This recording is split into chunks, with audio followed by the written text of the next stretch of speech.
राधे। श्लोक 16।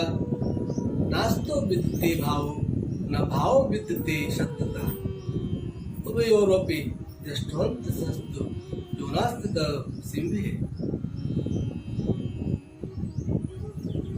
तत्वदर्शियों ने ये निष्कर्ष निकाला कि भौतिक शरीर का तो कोई स्थायित्व नहीं है, किंतु सत्य जो आत्मा है अपरिवर्तित है, अपरिवर्तनीय है।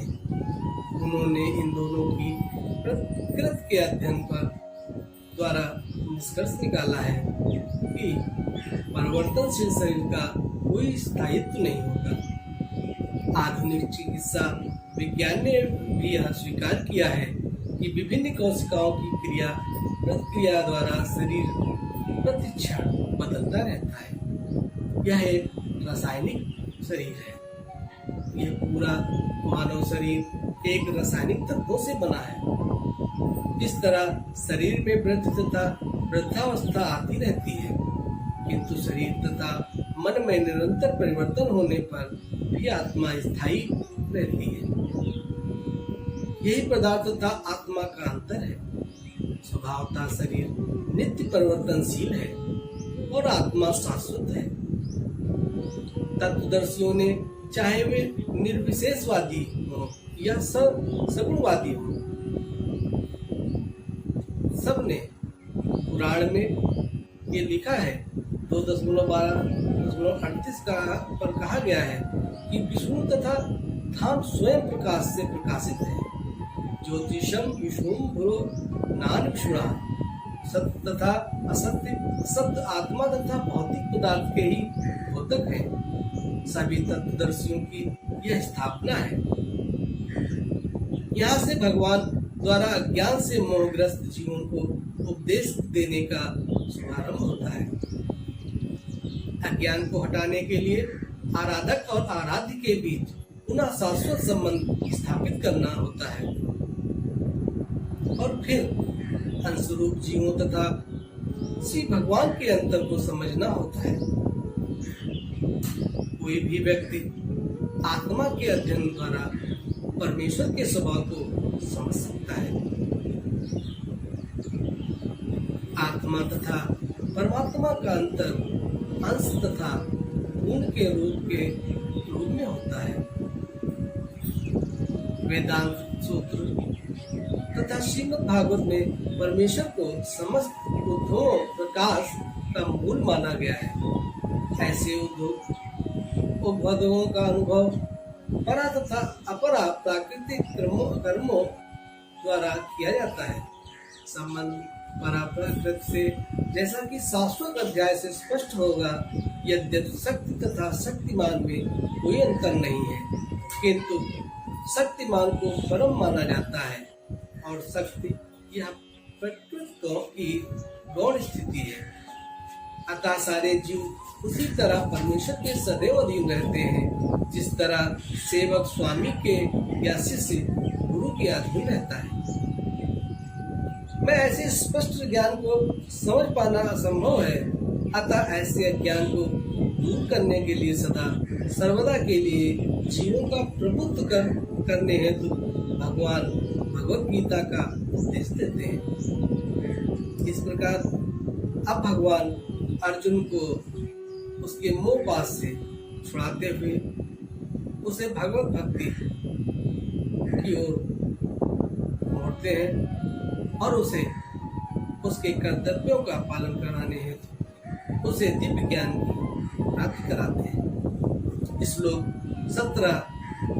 अविनाशी तद्वितीयेन सर्वमिदं ततं विनाशमव्यस्य सस्यः न कश्चित् कर्तुमर्हति। जो सारे शरीर में व्याप्त है उसे ही तुम अविनाशी समझो। उस अवयव आत्मा को नष्ट करने में कोई भी समर्थ नहीं है। तात्पर्य, इस श्लोक में संपूर्ण शरीर में व्याप्त आत्मा की प्रकृति का अधिक स्पष्ट वर्णन किया गया है। सभी लोग समझते हैं कि जो सारे शरीर में व्याप्त है वह चेतना है। प्रत्येक व्यक्ति को शरीर में किसी अंश या पूरे भाग में सुख दुख का अनुभव होता है, किंतु चेतना की यह व्याप्ति किसी के शरीर तक ही सीमित है। एक शरीर के सुख तथा दुख का बोध दूसरे शरीर को नहीं होता। फलतः प्रत्येक शरीर में व्यष्टि आत्मा है और इस आत्मा की उपस्थिति का लक्षण व्यक्ति व्यष्टि चेतना द्वारा परिलक्षित होती है। इस आत्मा को बाल के अग्रभाग के 10,000वें भाग के तुल्य बताया जाता है। श्वेताश्वतर उपनिषद में 5.9 इसकी पुष्टि हुई है। बालाग्रस्तस् भागस्य सतधा कल्पितस्य च भागो जीवा साव्युज्ञ सह चान्तया कल्पते। यदि बाल के अग्रभाग को इस 100 भागों में विभाजित किया जाए और फिर इनमें से भाग को 100 भागों में विभाजित किया जाए तो इस तरह के प्रत्येक भाग की माप आत्मा का परिमाप है। इसी प्रकार यही कथन निम्नलिखित श्लोकों में भी मिलता है। केशाग्रस्त भागस्त साधस्ताम जीवा सूक्ष्म स्वरूप संख्यातीतो ही चित्त काणा। आत्मा के परमाणुओं के अनंत कण हैं जो माप में बाल के अगले भाग नोक के 10,000वें भाग के बराबर है। इस प्रकार आत्मा का प्रत्येक कण भौतिक परमाणुओं से भी छोटा है और ऐसे असंख्य कण हैं। यह अत्यंत लघु आत्म स्फुलिंग भौतिक शरीर का मूल्य आधार है और इस आत्मा स्फुलिंग का प्रभाव से सारे शरीर में उसी तरह व्याप्त है जिस प्रकार किसी औषध का प्रभाव व्याप्त रहता है। आत्मा की यह धारा विद्युत धारा सारे शरीर में चेतना के रूप में अनुभव की जाती है और यही आत्मा के अस्तित्व का प्रमाण है। सामान्य से सामान्य व्यक्ति भी समझ सकता है कि भौतिक शरीर चेतना रहित होने पर मृतक हो जाता है और शरीर में इस चेतना को किसी भी भौतिक उपचार से वापस नहीं लाया जा सकता है। अतः यह चेतना भौतिक संयोग से के फलस्वरूप नहीं है। अपितु आत्मा के कारण मुंडक उपनिषद में 3.1.9 में सूक्ष्म परमाणविक आत्मा की ओर अधिक विवेचना की गई है। कार में अर्धमूल्य है जिसे पूर्ण बुद्धि के द्वारा जाना जा सकता है। यह अणु आत्मा 5 प्रकार के प्राणों में तैर रहा है। प्राण, अपान, व्यान, समान तथा उदान। यह हृदय के भीतर स्थित है और देहधारी जीव के पूरे शरीर में अपने प्रभाव का विस्तार करता है।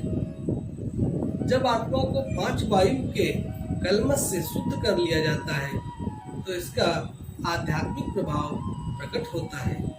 यह भी कह सकते हैं क्षिति जल पावक गगन समीरा पंच तत्व से बना शरीरा। हठ योग का प्रयोजन विविध आसनों द्वारा उन 5 प्रकार के प्राणों को नियंत्रित करता है जो आत्मा को घेरे हुए है। यह योग किसी भौतिक लाभ के लिए नहीं अपितु भौतिक आकाश के बंधन से अणु आत्मा की मुक्ति के लिए भी किया जाता है।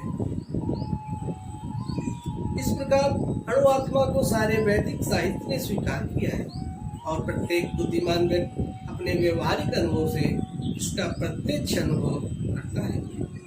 केवल मूर्ख व्यक्ति ही इस अणु आत्मा को सर्वव्यापी विश्व तत्व के रूप में सोचता है। अणु आत्मा का प्रभाव पूरे शरीर में व्याप्त हो सकता है। मुंडक उपनिषद के अनुसार यह अणु आत्मा प्रत्येक जीव के हृदय में स्थित है और चूंकि भौतिक विज्ञानी इस अणु आत्मा को माप सकने में असमर्थ हैं, अतः उनमें से कुछ यह अनुभव करते हैं कि आत्मा है ही नहीं। व्यक्ति आत्मा को निसंदेह परमात्मा के साथ साथ हृदय में और इसलिए शारीरिक गतियों की सारी शक्ति शरीर के इसी भाव से उद्धत है। जो लाल रक्त कण फेफड़ों से ऑक्सीजन ले जाते हैं वे आत्मा से ही शक्ति प्राप्त करते हैं। अतः जब आत्मा इस स्थान से निकल जाती है तो रक्त उत्पादक संलयन फ्यूजन बंद हो जाता है। औषधि विज्ञान लाल रक्त कणों की महत्ता को स्वीकार करता है, किंतु वह यह निश्चित नहीं कर पाता कि शक्ति का स्रोत आत्मा है। जो भी हो, औषधि विज्ञान यह स्वीकार करता है शरीर की सारी शक्तियां का उद्गम स्थल हृदय है। पूर्ण आत्मा के ऐसे अणुकणों की तुलना सूर्य के प्रकाश के कणों की से की जाती है। इस सूर्य प्रकाश में असंख्य तेजोमय अणु होते हैं।